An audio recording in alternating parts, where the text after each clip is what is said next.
Gaya belajar visual adalah gaya belajar dengan cara melihat, mengamati, memandang, dan sejenisnya. Kekuatan gaya belajar ini terletak pada indera penglihatan. Bagi orang yang memiliki gaya ini, mata adalah alat yang paling peka untuk menangkap setiap gejala atau stimulus rangsangan belajar. Ciri-ciri peserta didik dengan gaya belajar visual yaitu mempunyai nada suara yang tinggi, berbicara dengan cepat dan tidak suka mendengarkan orang lain, lebih suka berbicara dengan bertatap muka, berpakaian rapi dan teratur, suka membaca dan dapat membaca dengan cepat, teliti, sering melupakan sesuatu saat marah, cenderung diam, dan sebagainya. Terdapat beberapa strategi atau cara dalam mengajar yang sesuai dengan gaya belajar visual, yaitu sebagai berikut. 1. Berikanlah buku-buku yang banyak ilustrasi gambar dan warnanya. 2. Perbanyak menggunakan materi visual seperti gambar-gambar, diagram dan peta, dan memanfaatkan multimedia atau teknologi seperti komputer, OHP, kamera video, live, video feed sirkuit tertutup TV, fotografi, internet, dan 3. Dorong peserta didik untuk menggunakan highlighter atau menggarisbawahi bagian yang penting dari catatan atau buku cetaknya. 4. Memperhatikan penerangan tempat belajar. Tipe visual sangat dominan menggunakan indera penglihatan. Oleh sebab itu, penerangan tempat peserta didik belajar perlu diperhatikan. 5. Hindarkan polusi visual di sekitar tempat mereka belajar. Tipe visual sangat mudah terganggu konsentrasinya dengan hal-hal yang sifatnya visual. 6. Pastikan buku catatan mereka lengkap dan tidak ketinggalan mencatat. Peserta didik belajar terutama dari bahan tertulis, seperti catatan. 7. Visualisasikan apa yang sedang mereka ingin ingat saat peserta didik mempelajari sesuatu.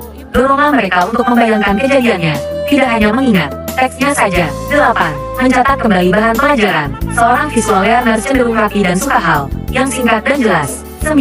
Warna adalah rangsangan utama bagi tipe visual, jadi gunakan sebanyak mungkin warna untuk menandai tugas pekerjaan peserta didik. 10. Ajak peserta didik untuk mencoba mengilustrasikan ide-idenya ke dalam gambar. Ke-11. Menggunakan mind map. Gaya belajar auditorial. Gaya belajar auditorial atau oral learner adalah gaya belajar yang cenderung menerima informasi paling baik dan efektif dengan menggunakan indera pendengaran audio. Ciri-ciri peserta didik dengan gaya belajar auditorial adalah mempunyai suara yang jelas dan kuat, lebih suka berbicara melalui perantara seperti telepon, suka mendengarkan orang lain, sering berbicara sendiri atau menggumam, banyak bicara, tidak suka membaca saat marah. Mereka cenderung mengekspresikannya dengan marah, suka mendengarkan musik, suka dengan diskusi kelompok, dan lain-lain. Strategi atau cara mengajar untuk orang dengan gaya belajar auditorial adalah sebagai berikut. 1. Guru dapat mengajak peserta didik untuk ikut berpartisipasi dalam diskusi. 2. Mendorong peserta didik untuk membaca materi pelajaran dengan keras. 3. Menggunakan musik atau dilagukan. 4. Guru dapat menggunakan rekaman dan biarkan peserta didik merekam materi pelajarannya ke dalam kaset dan dorong peserta didik untuk mendengarkannya sebelum tidur. 5. Menggunakan audio dalam pembelajaran musik, radio, saat belajar. 6. Sering memberi pertanyaan. 7. Biarkan peserta didik menjelaskan dengan kata-kata daripada tulisan. 8. Menghindarkan polusi suara. Peserta didik akan sangat peka terhadap suara dan bunyi sehingga dapat mengganggu konsentrasi belajarnya. Gaya belajar kinestetik. Gaya belajar kinestetik adalah gaya belajar dengan cara bergerak, bekerja, dan menyentuh. Maksudnya ialah belajar dengan mengutamakan indera perasa dan gerak-gerakan fisik. Orang dengan gaya belajar ini lebih mudah menangkap pelajaran apabila ia bergerak, meraba, atau mengambil tindakan. Ciri-ciri gaya belajar kinestetik yaitu suaranya cenderung berat, sering menggunakan bahasa tubuh atau gerakan, berbicara lambat, tidak bisa duduk dalam waktu yang lama, saat belajar suka berjalan-jalan, menyukai permainan, olahraga, atau kegiatan yang melibatkan fisik, dan sebagainya. Adapun cara mengajar untuk orang dengan gaya belajar kinestetik adalah sebagai berikut. 1. Memperbanyak praktik lapangan, field trip. 2. Melakukan demonstrasi atau pertunjukan langsung terhadap suatu proses. 3. Membuat model atau contoh-contoh. Belajar tidak harus duduk secara formal. Bisa dilakukan dengan duduk dalam posisi yang nyaman, walaupun tidak biasa dilakukan oleh peserta didik yang lain. 4. Memperbanyak praktik di laboratorium. 5. Boleh menghafal sesuatu sambil bergerak, berjalan atau mondar-mandir. 6. Perbanyak simulasi dan role playing. 7. Biarkan peserta didik berdiri atau bergerak menggunakan tubuh saat menjelaskan sesuatu. 8. Jangan paksakan peserta didik untuk belajar lama sampai berjam-jam. 9. Izinkan peserta didik untuk mengunyah permen karet pada saat belajar. 10. Dorong peserta didik menggunakan warna terang untuk meng-highlight hal-hal penting dalam bacaan. 1. Kecerdasan linguistik. Linguistik intelligence. Ada beberapa strategi mengajar yang harus dilakukan oleh guru dalam membantu mengembangkan kecenderungan kecerdasan linguistik, yaitu dengan adanya membaca, menulis informasi, menulis naskah, wawancara, presentasi, membuat cerpen, membuat buletin, tanya, jawab, tebak aksara atau huruf, tebak kata, aksara bermakna, permainan kosakata, pantun, dan Melaporkan suatu peristiwa reportase. Inti dari kecerdasan linguistik ini adalah kecerdasan berbahasa, tapi bukan berarti kecerdasan. Linguistik ini adalah mata pelajaran yang identik dengan mata pelajaran bahasa Indonesia. Jika beranggapan demikian, maka pemahaman tersebut salah, karena linguistik intelligence ini bukan nama mata pelajaran melainkan strategi pembelajaran untuk mengetahui kecenderungan kecerdasan peserta didik, menanamkan kecintaan peserta didik terhadap buku. Dilakukan dengan cara menekankan fungsi buku dan manfaat buku. Cara yang dilakukan harus terkait langsung dengan pemanfaatan buku seperti membaca dan merawat buku. Melalui kegiatan tersebut mewadahi informasi atau ide tertentu. 2. Kecerdasan logis matematis logical mathematical intelligence. Ada beberapa strategi mengajar yang harus dilakukan oleh guru dalam membantu mengembangkan kecenderungan kecerdasan logis matematis, yaitu dengan membuat grafik, pembuatan pola, kode, perhitungan, tebak angka, tebak simbol, diagram, hipotesis, analog, pengukuran, berdagang penjumlahan, pengurangan, perkalian, dan pembagian praktikum.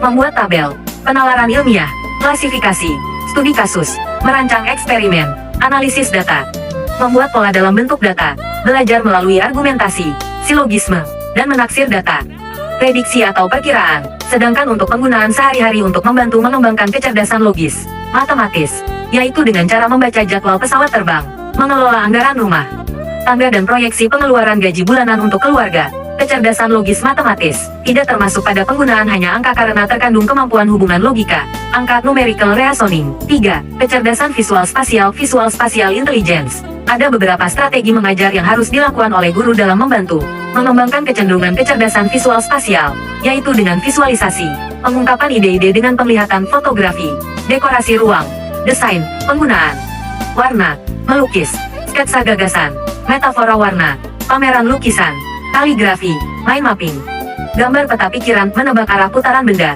menebak arah, berkunjung ke museum, imajinasi, membayangkan, mendesain sampul, rekreasi, belajar secara visual dan mengumpulkan ide-ide, serta belajar berpikir secara konsep holistik untuk memahami sesuatu. Dengan adanya perhatian dan arahan dari seorang guru, peserta didik akan semakin mudah dalam mengembangkan kecerdasan yang ada pada dirinya.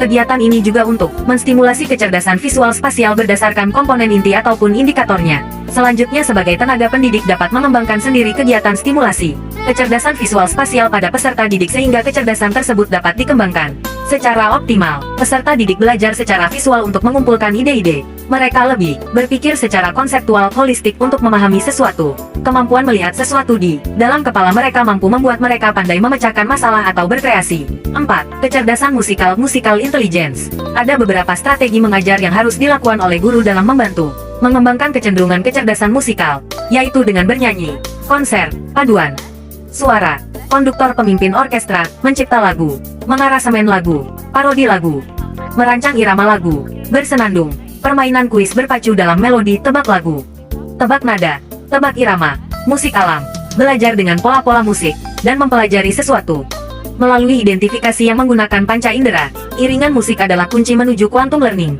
Alasannya mengapa musik sangat penting untuk lingkungan quantum learning, karena sebenarnya berhubungan dan mempengaruhi kondisi fisiologis. Selama melakukan pekerjaan mental yang berat, tekanan darah dan denyut jantung cenderung meningkat, gelombang-gelombang otak akan meningkat, dan otot-otot menjadi tegang. Selama relaksasi dan meditasi, denyut jantung dan tekanan darah menurun, dan otot-otot mengendur. 5. Kecerdasan kinestetik intelligence. Ada beberapa strategi mengajar yang harus dilakukan oleh guru dalam membantu mengembangkan kecenderungan kecerdasan kinestetik, yaitu menari, pantomim, teater kelas, peragaan, akting, gerak tubuh, melempar, kerja tangan, olah tubuh, adu kecepatan, senam, bermain peran, simulasi perbuatan meniru yang sebenarnya, pendidikan petualangan, mencari harta karun, perjalanan ke alam bebas, outbound, permainan melalui teknologi dan latihan-latihan fisik, belajar melalui interaksi dengan satu lingkungan tertentu, dan belajar melalui pengalaman nyata. Kecerdasan kinestetik ini juga sering diartikan sebagai mata pelajaran olahraga,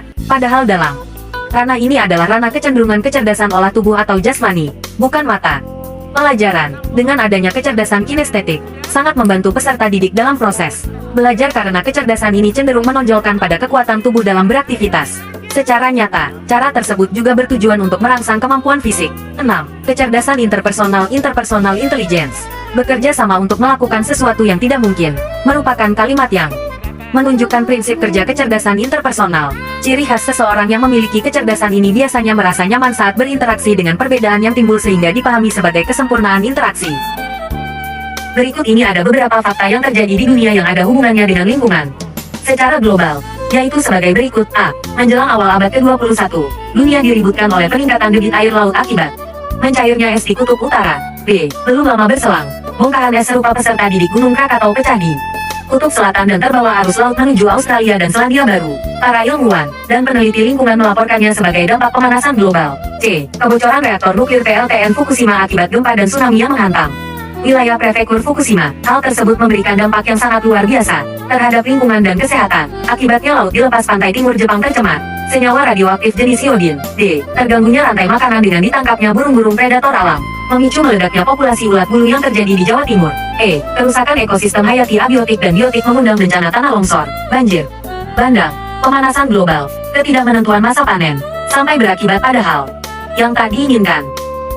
Nah, jadi nih untuk teman-teman guru, bagaimana nih sebagai guru yang sudah mengetahui tes diagnostik non-kognitif, ternyata hasilnya seperti ini. Dalam satu kelas itu berbeda-beda.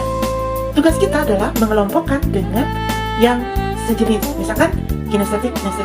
Apakah mungkin dalam satu kelas kinestetik semua, dalam satu kelas visual semua? Itu mungkin akan lebih memudahkan ya bagi guru memberikan LKPD-nya. Tapi kalau di dalam satu kelas ada yang kinestetik, ada yang visual, dan sebagainya bermacam-macam, berarti kebayang nggak sih sebagai guru harus membuat LKPD yang macam-macam. Nah, jadi untuk sementara LKPD-nya harus merangkum semua yang ada dalam definisi non-kognitif tersebut. Ya, PR besar bagi guru. Selamat berjuang. Terima kasih ya bagi Anda yang sudah mendengarkan. Ini juga bermanfaat untuk para orang tua. Wassalamualaikum warahmatullahi wabarakatuh. Slip back.